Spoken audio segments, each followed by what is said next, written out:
If I get the opportunity to run a government, there will be no corruption because there will be no money to steal, because every coin will be used. There will be no coin that will be loitering anywhere for anybody to steal. 12 seconds later. 1.3 trillion withdrawn from the treasury cannot be accounted for. Kwa nini Mungu unatupatia punishment ya kutupatia viongozi wale wanakuja kutuibia? Ndio nimeamka na hii nchi kila siku a dose of anger. Tunapewa anga 2 times 3 kama dose. Because what do you mean at 1.3 trillion? 1.3 trillion has been mysteriously withdrawn from treasury. No.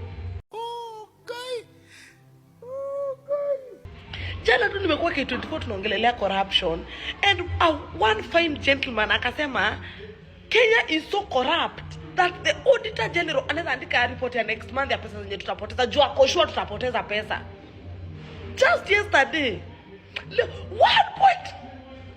we need to get to a point as a country, if a ministry, if a body, if an institution, if a board is hit by a scandal, the CS, the chairman, the chairman wanna resign. We need to get to a point where we don't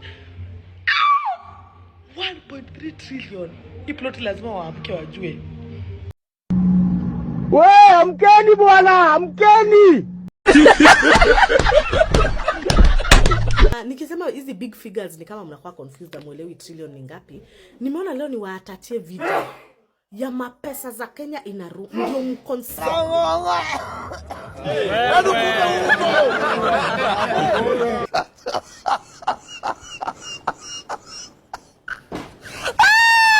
Conceptualize trillion inafaa kukaaje. Unajua kuna mtu hiyo pesa kama hiyo yote wamechukua wakagawana watu wadogo wakawaacha bila anything. I hope this video is helping you understand just how bad our country is. If somebody can withdraw 1.3 trillion and it cannot be accounted for venye imetumika katika hii nchi. So tutaibiwa mpaka lini? When will this government stop stealing from us?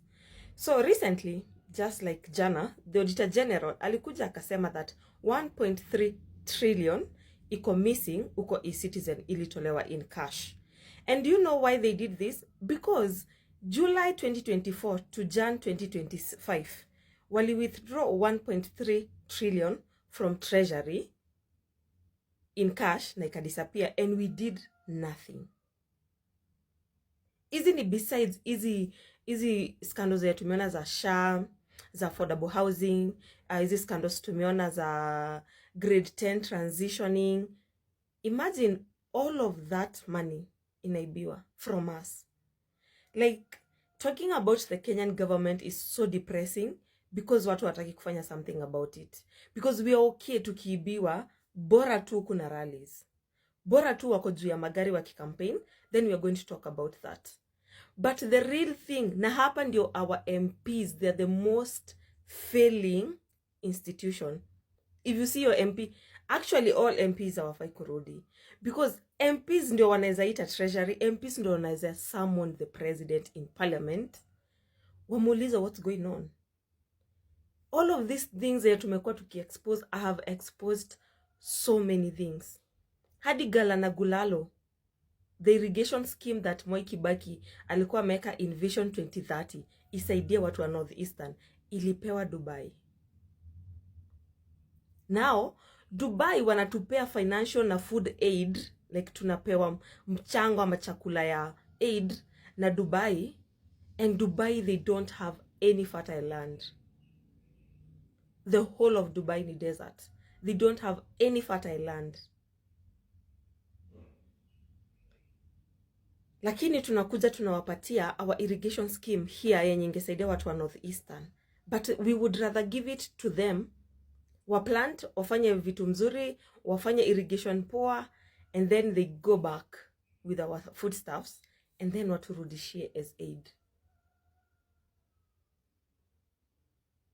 Tutaibiwa mpaka lini?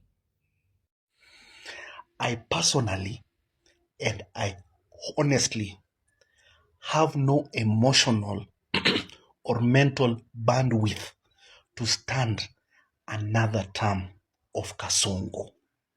I am drained mentally, physically, emotionally, because every day just goes to prove that we made the wrong choice at the ballot. And democracy is a two-edged sword. And democracy gives you the freedom to either make bad choices or make good choices. And to be honest, we made a bad choice in 2022. In fact, the rain started beating us in 2013 when this duo of Uhuru and Kasongo were voted in. ICC suspects, people whose marriage was out of convenience and not love or democracy. They were looking for survival. And they came from the two communities that have the most numbers. And we all know our elections are tribal, and winning an election is about numbers, not emotions, but numbers and money.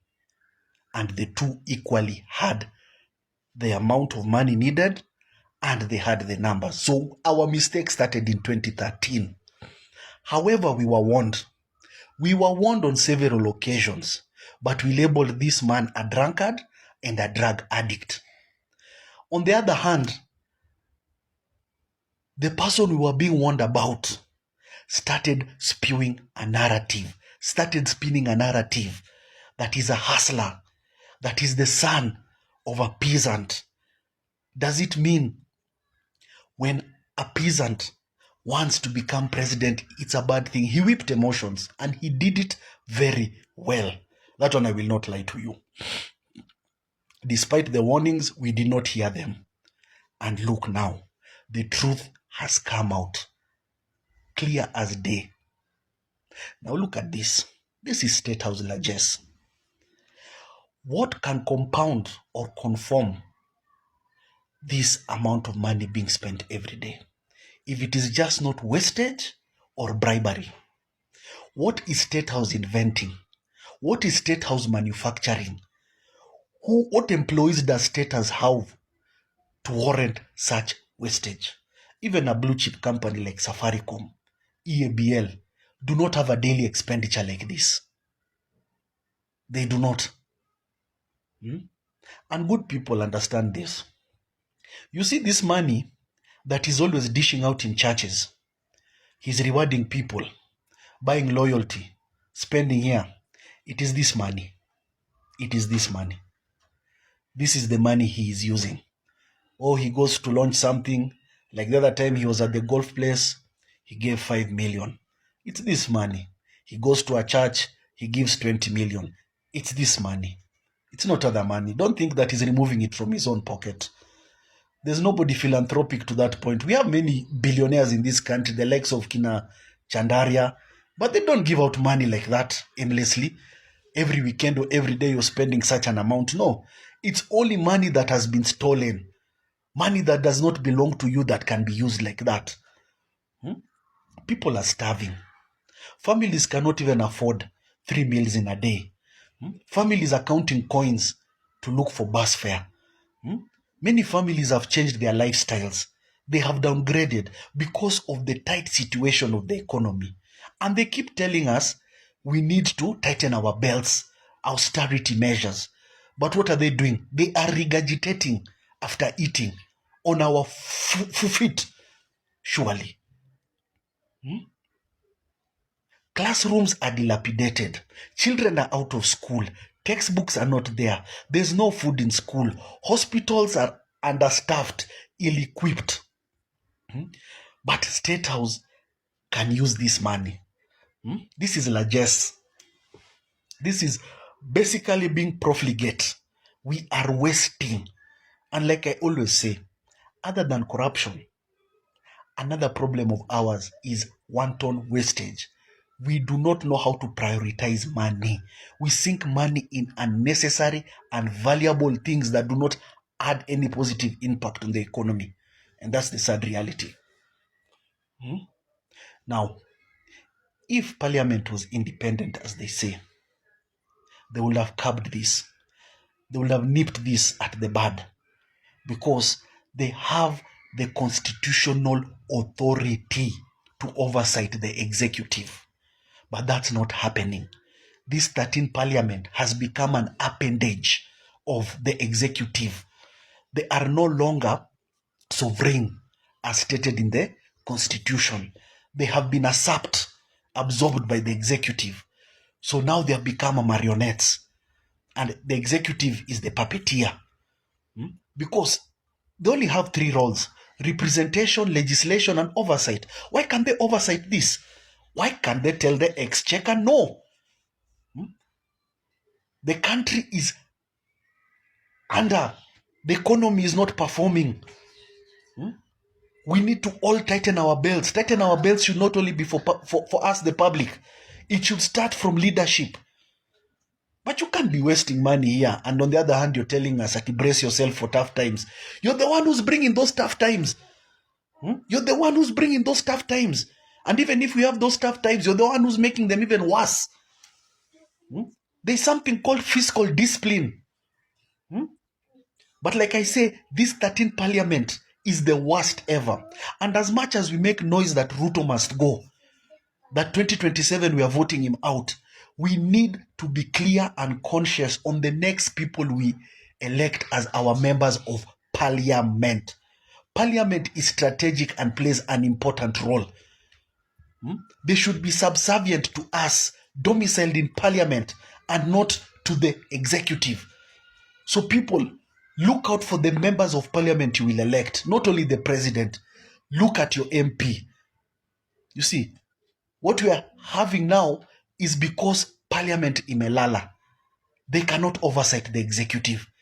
They are the ones being summoned to State House. They are the ones who are supposed to summon the president to parliament, put him down and question him, call in his cabinet ministers, tell us this and that and that. Body should be brought before parliament and told, why are you people giving State House this money? And the law allows them to do that without fear or favor. So people, next time, 2027, be careful on the kind of member of parliament you vote. Do not vote sycophants. Do not vote on tribal lines. Do not vote on party lines. Look at somebody who can stand up for you, fight for you, talk for you, and work for you, because that's their work. We cannot all represent ourselves in parliament. That is why we pick people to articulate what we want, and that should count, people. As much as it is must go, we must vote good parliamentarians. Because without having oversight, this is what happens. The executive acts freely, how they want, what they want, when they want, and how they want, which should not be the case. 80% of Kenyans are suffering. It's only a certain percentage who are enjoying this economy. And those are the thieves and their families and their cronies. But majority of Kenyans are suffering. And then you look at the headlines, you see something like this. It's quite perturbing, quite unfortunate. Machaji na manyonyo, nimekuwa nikisoma hii confidential report by the Control of Budget Office na Financial and National Planning Committee ya the National Assembly. Na nimekuwa like, hey, mtu wangu. So apparently, national government na county government wame withdraw 1.3 trillion manually, mtu wangu. Waka bypass ile automated financial system. Na hii kitu ilikuwa designed kuensure transparency. Unaona? Na hii kila kitu imefanyika for the last 7 months, mtu wangu. Miezi 7 wamecheza na 1.3 trillion. Unajua, nimekuwa nikifanya my own projections hapa. Unaona? Nimeziandika hapa chini. Nikiangalia 1.3 trillion inaweza fanyia nini wa Kenya, mtu wangu? Bila corruption. Yani hey, cheki. Tukiamua Kenya hatutaki shida ya maji tena. Hatutaki shida ya maji kabisa. Unaona? Kuchimba borehole, kuweka solar powered pumps. Unaona? Inaweza cost kitu kama 1.5 million bila corruption. Hiyo inamaanisha tukichimba borehole 850,000 across the country tutakuwa tumesolve mambo shida ya maji kwote. Kenya itawaja kuwa na shida ya maji. Unaona, scarcity ya maji itakuwa imeisha jo. Tukiamua hii nini universal healthcare system yenye ujamaa anapiga na kelele. Without corruption, level 5 hospital mtu wangu ina cost kitu kama 2 billion. Level 5. Hii pesa 1.3 trillion tunaweza tengeneza 650 modern level 5 hospital. 650. Hii ni enough for every county na sub county. Bana jo. Aya, kwa sasa tuamue do tutumie tu kwa stima peke yake sasa. Unacheki? Projection nasema kuconnect nyumba moja kwa the grid system inaweza cost kama 45,000 Kenyan shillings. Hii 1.3 trillion mtu wangu tunaweza connect 28 million homes. Na hii itafanya Kenya kuwa the first country in Africa na universal electricity access. Okay, wacha sasa tuamue tukuwe na nini na hizi ma SGR sasa. Yani mbaya. Unajua ile standard gauge from Mombasa, Nairobi to Mombasa ilitumia 327 billion. Na hii ilikuwa na corruption. Uhuru Kenyatta hatajasahau. Hiyo 1.3 trillion tunaweza tengeneza bullet train. Si ya kawaida, bullet kama zile za Japan. Shua. Tatu mtu wangu. Nairobi to Mombasa, Nairobi to Kisumu, Nairobi to Nakuru, Nairobi siju to Malaba. Unasema nini wewe? Okay, wacha sasa tuangalie historia ya affordable housing sasa. Tumamwaniaje? Wacha hii tucheze nao na housing. 2 bedroom bila corruption ni nini? Inaweza cost kitu kama 2 million manze kutengeneza. Nairobi wapi. Unaona? Hii 1.3 trillion inaweza tengeneza 650,000 homes Rosafi. Unasema nini? Wacha tuamue sasa ni quality education sasa for every child. Kenya tunaweza kuwa na free primary up to university mtu wangu. To university na ita cost 300 billion per year. Niko naangalia na ile time ya Kibaki. Hii pesa inafanya inaweza fund free education from primary to university for 4 straight years mtu wangu, miaka 4 jo. Wacha sasa tuangalie historia ya chakula, food security. Tuseme ni chakula tunataka jo. Unaona? Tuamue kutengeneza modern irrigation system, large scale farming projects. Hii 1.3 trillion inaweza tengeneza 100 mega irrigation projects. Na itafanya Kenya kuwe sufficient in food production. Okay, wacha tuangalie sasa story ya road na infrastructure basi sasa tuseme ni aje. Wacha tutengeneze barabara na hii cheki 1 kilometer nikiangalia na zile makosti za serikali ina costing 80 million Kenyan shillings 1 kilometer. Hii inaweza tengeneza 16,250 kilometers. Hii buda tutakuwa tumetamaka Kenya vibaya sana jo. Okay, tuangalie sasa story ya youth unemployment. Unaona? Kenya kiamua kucreate ile youth enterprise fund vizuri yenye hakuna corruption jo. Cheki. Itumie 200 billion peke yake. 100 billion.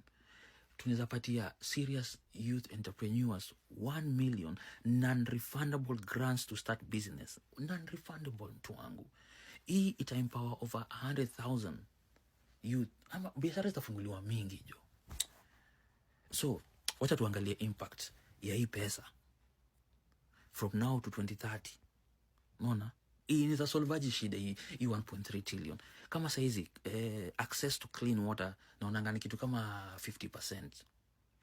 Without corruption between now 2030 tutakuwa na 100% access to clean water. Tukiangalia mambo ya electricity coverage, saizi ni kama sijui 70%, hata si 70 manzi. Hii bila corruption by 2030 tutakuwa na 100% electricity coverage. Tukiangalia unemployment saizi ni 40% manzi. Watu ndio kitu mkafiti by 2030 unemployment rate itakuwa less than 5%. Unacheki? Naweza endelea na hii ngori mtu wangu. Naweza endelea na hii ngori. Mimi nimechoka jo. Ustake